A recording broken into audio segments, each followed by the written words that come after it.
Então, esse vídeo é para o terceiro A e para o terceiro B, falando sobre o capítulo 20, o mercantilismo e o colonialismo, no século XVI, né? Aí eles iniciam falando da bolha das tulipas, resumidamente, né? No século XVI, na Holanda, chegou a flor, né? A tulipa, que vocês têm a imagem aí, que é uma flor muito bonita.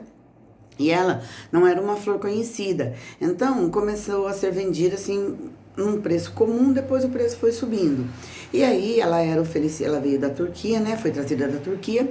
E aí o preço era oferecido de maneira assim muito rápida, muita procura para comprar, né, as tulipas. Então a bolsa de valores, né, entre aspas, para a venda das tulipas cresceu muito. E aí, com o passar do tempo, como é típico do ser humano, o que aconteceu?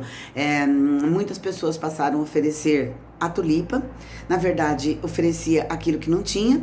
Então foi a primeira bolha econômica que se tem conhecimento, né? Ela acompanhou o início do capitalismo. E o que aconteceu? Muitas pessoas que adquiriram, né, a compra da tulipa não receberam, porque não tinha tulipa suficiente para vender para todo mundo, e aí foi um fiasco, né, como muitas vezes já aconteceu na história do capitalismo. Aí na página 28 vocês têm o triunfo do comércio. O que foi isso?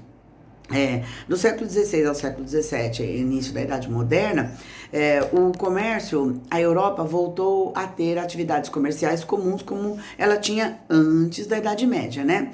Só que já era o nascimento do capitalismo, já era a ideia do lucro, né? Quanto mais lucro um país tivesse, melhor ele seria, né? E é nesse contexto que nasce a política mercantilista. O básico da política mercantilista era sempre levar lucro para o país que tivesse à frente dela. Vocês têm aí no finalzinho da página, né, falando a definição e as características do mercantilismo. Foi um conjunto de ideias e de práticas econômicas que se desenvolveram na Europa entre os séculos XVI e XVIII. O objetivo era o entesouramento de metais preciosos, o desenvolvimento da política de protecionismo e a valorização dos mercados coloniais, né, que eram as colônias que eles precisavam. Então, existem muitas críticas a respeito da política mercantilista, mas a política mercantilista ela foi realizada não por todos os países europeus. E aí o que acontecia?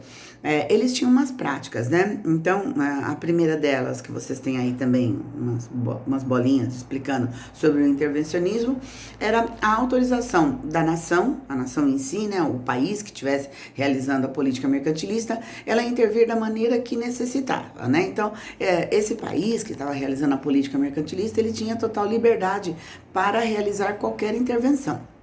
Eles criaram o protecionismo alfandegário, né, principalmente a Inglaterra.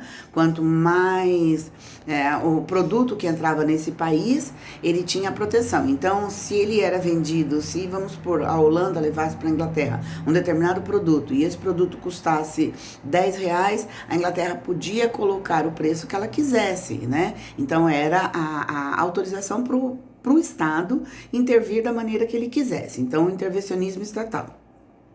O protecionismo alfandegário, colocar o valor específico do imposto que o país quisesse, né? A nação que estava realizando o mercantilismo. O metalismo. Quanto mais ouro e prata uma nação tivesse, mais rica essa nação seria. Esse fato vai se destacar colocando a Espanha como a nação mais rica daquela época. Os espanhóis, eles chegaram na região dos astecas e dos incas.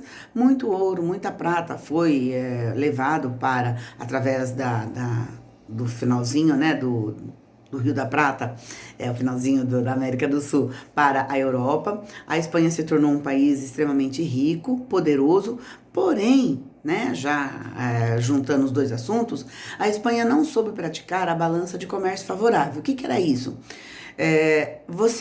O país tem um produto, ele produz tudo o que ele precisa, ele vende o excedente e compra pouco ou nada. E aí mantém a balança de comércio favorável. Porque quanto mais você comprar de fora, mais imposto você vai pagar.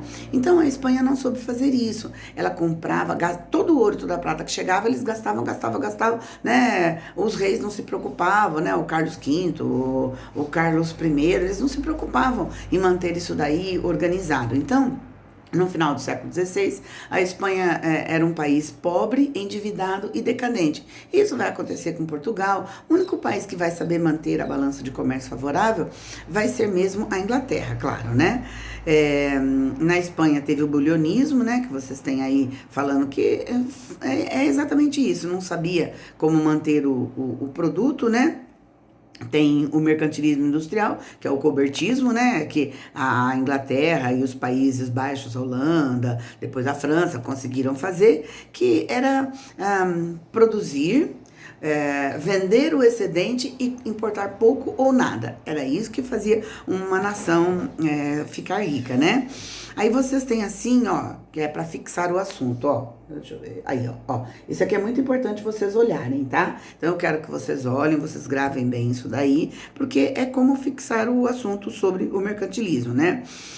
Uma das práticas que levou o mercantilismo a ficar cada vez mais importante na Europa foram as grandes navegações e a chegada à América, tá? Daqui a pouco eu vou fazer outro vídeo explicando para vocês a continuação.